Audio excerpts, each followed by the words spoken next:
ಎಲ್ಲರಿಗೂ ಮಾಯಾಳ ಅಡಿಗೆ ಮನೆಗೆ ಸ್ವಾಗತ. ನಮ್ಮ ಸಾಂಪ್ರದಾಯಿಕ ತಿಂಡಿ ಒತ್ತು ಶಾವಿಗೆ ಯಾರಿಗೆ ಇಷ್ಟ ಇಲ್ಲ ಹೇಳಿ?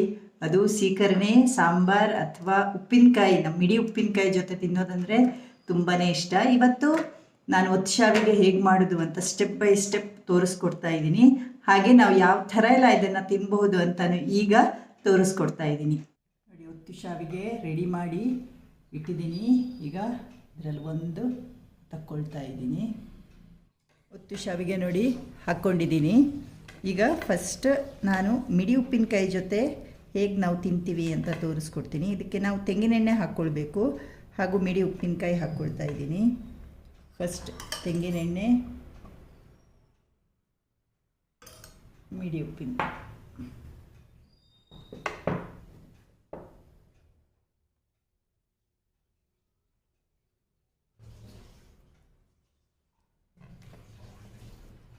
ನಂತರ ಸೀಕರಣೆ ಜೊತೆ ಹಾಗೂ ಆಲೂಗಡ್ಡೆ ಈರುಳ್ಳಿ ಸಾಂಬಾರು ಜೊತೆ ಕೂಡ ತಿಂತೀವಿ. ಒತ್ತು ಶಾವಿಗೆ ಹೇಗೆ ಮಾಡೋದು ಅಂತ ಸ್ಟೆಪ್ ಬೈ ಸ್ಟೆಪ್ ತೋರಿಸ್ಕೊಡ್ತಾ ಇದ್ದೀನಿ. ನೋಡಿ, ನಾನು ಅಕ್ಕಿ ನೆನೆಸಿಟ್ಟಿದ್ದೀನಿ. ಒಂದು 10 ರಿಂದ 12 ಕಪ್ ಅಕ್ಕಿ ನೆನೆಸಿಟ್ಟಿದ್ದೀನಿ. ಇದರಲ್ಲಿ ದೋಸೆ ಅಕ್ಕಿ ಹಾಗೂ ಊಟದ ಅಕ್ಕಿ ಎರಡೂ ಮಿಕ್ಸ್ ಮಾಡಿದ್ದೀನಿ. ಬರೀ ದೋಸೆ ಅಕ್ಕಿಯಿಂದ ಮಾಡೋದ್ರಿಂದ ಒಮ್ಮೊಮ್ಮೆ ಅದು ಅಂಟಾಗೋ ಚಾನ್ಸಸ್ ಇರುತ್ತೆ, ಹಾಗೆ ರಿಸ್ಕ್ ತಗೊಳ್ಳೋದು ಬೇಡ ಅಂತ ಊಟದ ಅಕ್ಕಿ ಕೂಡ ಹಾಕ್ಕೊಂಡಿದ್ದೀನಿ. ಇದೊಂದು 4 ರಿಂದ 5 ಗಂಟೆ ನೆನೆಸ್ಕೊಂಡಿದ್ದೀನಿ. 2 ಸರ್ತಿ ಚೆನ್ನಾಗಿ ತೊಳೆದು ನೆನೆಸಿಟ್ಟಿದೆ. ಈಗ ಪುನಃ ಇನ್ನೊಮ್ಮೆ ತೊಳ್ಕೊಂಡು ಇದನ್ನು ನುಣ್ಣಗೆ ರುಬ್ಕೊಳ್ತಾ ಇದ್ದೀನಿ. ಬಾಣಲೆ ಇಟ್ಕೊಂಡಿದ್ದೀನಿ. ಒಂದು ಸ್ವಲ್ಪ ಹೀಗೆ ಎಣ್ಣೆ ಹಾಕ್ಕೊಳ್ತಾ ಇದ್ದೀನಿ. ಈಗ ನಾವು ಅಕ್ಕಿನ ನುಣ್ಣಗೆ ರುಬ್ಕೊಂಡಿದ್ದೀವಿ, ಅದನ್ನು ಹಾಕ್ಕೊಳ್ತಾ ಇದ್ದೀನಿ. ಇದೇ ಥರ ಇನ್ನೊಂದು 2 ಸರ್ತಿ ರುಬ್ಕೊಳ್ಳಿಕ್ಕಿದೆ. ಅದಷ್ಟು ಹಾಕ್ಕೊಂಡ್ಮೇಲೆ ರುಚಿಗೆ ಉಪ್ಪು ಹಾಕಿ ಗೊಟಾಯಿಸ್ಕೊಳ್ಬೇಕು. ಇದು ಹಿಟ್ಟು ನೀರಿನ ದೋಸೆ ಹಿಟ್ಟಿನ ಹದಕ್ಕೆ ತೆಳ್ಳಗೆ ಮಾಡ್ಕೊಳ್ಬೇಕು. ಇದಕ್ಕೆ ಇನ್ನೊಂದು ಸ್ವಲ್ಪ ನೀರು ಹಾಕ್ಕೊಳ್ಬೋದು. ಎಲ್ಲ ಅಕ್ಕಿ ರುಬ್ಬಿ ಆದಮೇಲೆ ನಾನು ನೀರು ಹಾಕ್ಕೊಳ್ತಾ ಇದ್ದೀನಿ.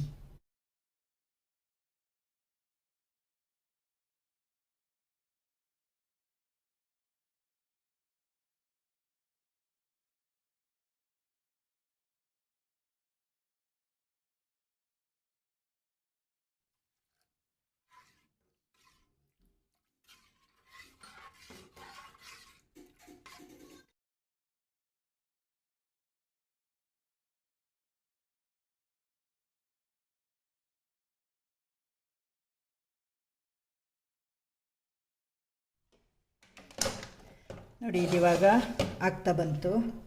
ಈ ಥರ ಮಾಡಿ ಈ ಥರ ಕೈಗೆ ಅಂಟಬಾರ್ದು, ಆವಾಗ ಆಗಿದೆ ಅಂತ ಲೆಕ್ಕ. ನೋಡಿ, ಎಲ್ಲ ಒಟ್ಟಿಗೆ ಆಗಿ ಬರ್ತಾಯಿದೆ. ಪಾತ್ರೆ ಇಟ್ಕೊಂಡಿದ್ದೀನಿ, ಕೆಳಗಡೆ ನೀರು ಹಾಕಿದ್ದೀನಿ. ಇದ್ರ ಮೇಲೆ ಒಂದು ಪ್ಲೇಟ್ ಇಟ್ಕೊಳ್ತೀನಿ. ಬಾಳೆ ಎಲೆ ಇದ್ದರೆ ಬಾಳೆ ಎಲೆನೂ ಹಾಕ್ಕೊಳ್ಬೋದು. ಈಗ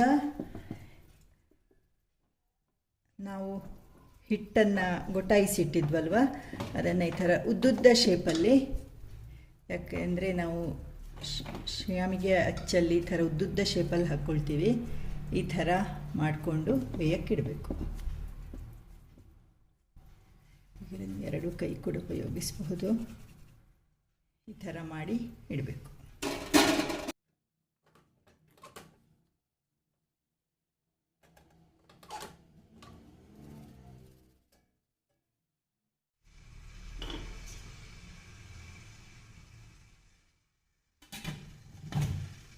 ಟ್ರೇ ಬದಲು ಈ ಮೊರ ಅಥವಾ ಥಡ್ಪೆ ಅಂತೀವಿ, ಇದನ್ನು ಉಪಯೋಗಿಸ್ತಾ ಇದ್ದೀನಿ. ಇದ್ರ ಮೇಲೆ ಈ ಥರ ಬಾಡಿಸಿದ ಒಂದು ಬಾಳೆ ಎಲೆ ಹಾಕ್ಕೊಂಡು ಶಾವಿಗೆನ ಇದರಲ್ಲಿ ಹಾಕ್ಕೊಳ್ತಾ ಇದ್ದೀನಿ. ಇದು ನೋಡಿ, ಶಾವಿಗೆ ಅಚ್ಚು. ಈಗ ಇದನ್ನು ಚೆನ್ನಾಗಿ ಒರೆಸ್ಕೊಂಡಿದ್ದೀನಿ. ಈಗ ಇದಕ್ಕೆ ಎಣ್ಣೆ ಹಚ್ಕೊಳ್ಬೇಕು.